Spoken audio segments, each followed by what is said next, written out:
Shabbat Shalom, mes très chers amis. On est en 5782, Parashat Balak, Medaber Israël Chaviv Mira Adana. Parmi les brachot, entre guillemets, que Bil'am a été obligé de proférer pour les bénis Israël, contraints par Akadosh Baruch Hu, il y a une bracha particulière qui appelle une explication. Le pasuk commence par les mots Yizal Mayim Midaliav. L'eau ruissellera de ses puits, des puits d'Hachem en quelque sorte. Vezar'o Bemaim Rabim, et sa descendance sera fertile sur des eaux abondantes. Vayarom Me'agag Malko, et surmontera, sera plus grand que Agag. Agag, c'est le roi de Amalek. Malko, le premier roi d'Israël, c'est-à-dire Shaoul, Vatinase Malchuto. Et sa royauté s'élèvera, en quelque sorte. Ici, on est en train de parler de la bracha d'Israël, qui vivra sur des eaux, sur de l'eau, et la descendance de ces rois sera fertile et puissante, comme vivant sur des eaux profondes. Ça commence avec Shaoul qui déjà vaincra Amalek. C'est vrai que Agag, descendant d'Amalek, est vaincu, mais on est contraint de dire que Amalek aujourd'hui n'est pas encore défait, et nous en souffrons encore aujourd'hui. Et ça finira par David Hamelech et Shlomo Hamelech qui auront des victoires encore plus grandes. Onkelos traduit directement par les mots le puits, les eaux ruisselleront du puits, des puits d'Hachem. Il traduit par les mots le roi qui sera choisi par ses fils sera grand. Comme si c'était une traduction littérale, approuvée d'ailleurs par Rashi directement, qui dit effectivement Midaliav, ça veut dire des puits. Et pour ce qui est de l'explication, reportez-vous à ce que dit Onkelos, c'est-à-dire qu'il s'agit en vérité que le premier roi sera grand et les autres rois seront encore plus grands. Mais pourtant, le puits et l'eau ne se traduisent pas directement par le mot le roi. Comment comprendre? On peut mettre en parallèle la fin du pasuk avec le début. La fin de ce pasuk parle d'un roi vainqueur et de ses descendants qui vivent en une bracha encore plus grande et qui vaincront encore plus leurs ennemis. Ceci est la traduction du début du pasuk. L'eau qui ruisselle des pluies, c'est Shaoul Hamelech, premier roi d'Israël, qui vaincra le roi de l'époque d'Amalek qui s'appelle Agag. Puis quand le pasuk poursuit en disant que sa semence sera sur des eaux abondantes, elle fait allusion aux rois d'après qui vivront une période encore plus faste. Mais ces eaux abondantes ont un autre sens dans Shir Hashirim, où l'on voit là-bas que les eaux abondantes n'éteindront pas l'amour que les bénis Israël ont pour Hachem ou que Hachem a pour les bénis Israël. Si l'amour est susceptible d'être éteint, c'est que les eaux abondantes ne sont pas quelque chose d'agréable. Et donc on peut relire ce pasuk d'une autre manière, qui nous apportera une bracha qui nous mènera à Mashiach. Le Pituché Chotam reprend ce verset et se demande à quoi fait allusion ce verset. Et il propose de dire qu'en vérité, Bil'am avait comme intention de maudire les bénis Israël. Et ce qui est sorti de sa bouche sont des bénédictions. Mais l'intention demeure. Et donc, les mots qui sont sortis de sa bouche à ce moment-là sont en train de répondre à la mauvaise intention qu'il avait à l'égard des bénis Israël. Il leur dit en quelque sorte, Hachem lui fait dire en quelque sorte, qu'on ne pourra pas maudire les bénis Israël, même quand ils sont dans une position très inconfortable, même quand ils sont en galoute, même quand ils sont asservis. Qu'ils ne s'imaginent pas que la malédiction pourrait fonctionner pour leur malheur, qu'ils ne s'imaginent pas ça.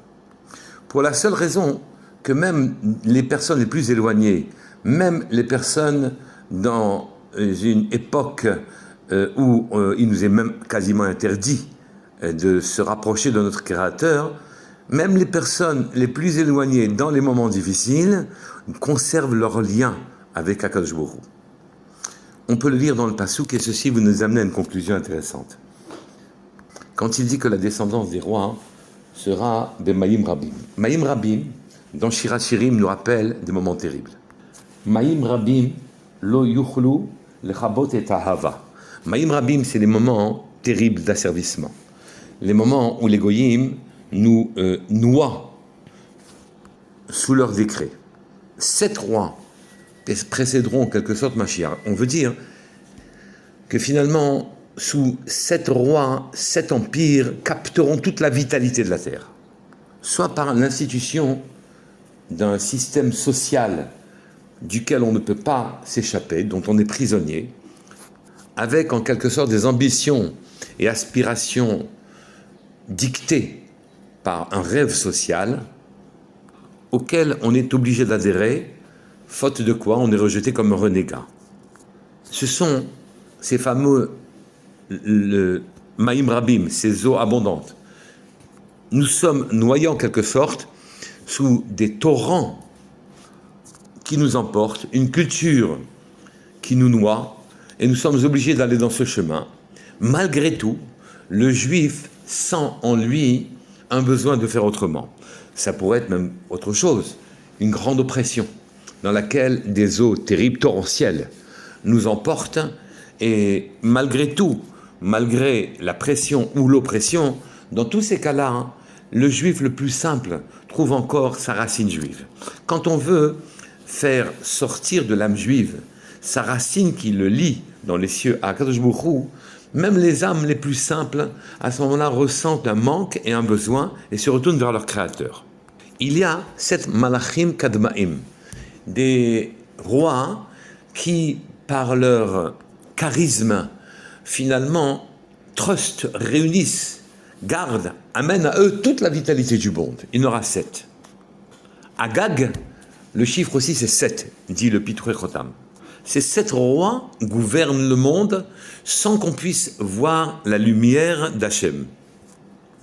Ensevelis, noyés dans des idéaux qui ne sont pas les nôtres, il reste le lien de l'homme le plus simple avec Hachem. C'est ce qu'écrit le Pasuk. Yizal Maïm Mi Daliav. L'eau sourd encore des puits d'Hachem. Dans l'âme du juif, quel que soit l'idéal qu'il est contraint de suivre sous la pression ou par sa séduction, malgré tout, il entretient un lien avec Hachem. Un manque lui apparaît et s'ouvre à ce moment-là une dimension particulière, personnelle, qui le relie à son Créateur. L'eau ruisselle des puits d'Hachem en quelque sorte. Et même si Zar'o, sa descendance, est submergé par Maïm Rabim, par les torrents de culture ou d'obligation ou d'oppression des goyim, malgré tout sa dimension de juif n'est pas perdue. Et grâce à ça, Yoram va s'élever en roi en Israël. Alors le pshat naturellement, c'est Shaul HaMelech, le premier roi d'Israël, puisqu'ils ne sont pas encore rentrés en Israël. Il annonce déjà qu'un premier roi sera important, suivi d'autres rois qui seront plus importants encore. Mais on dit que le roi est plus important que Agag. Agag, Aleph, Gimel, Gimel, ça fait 7.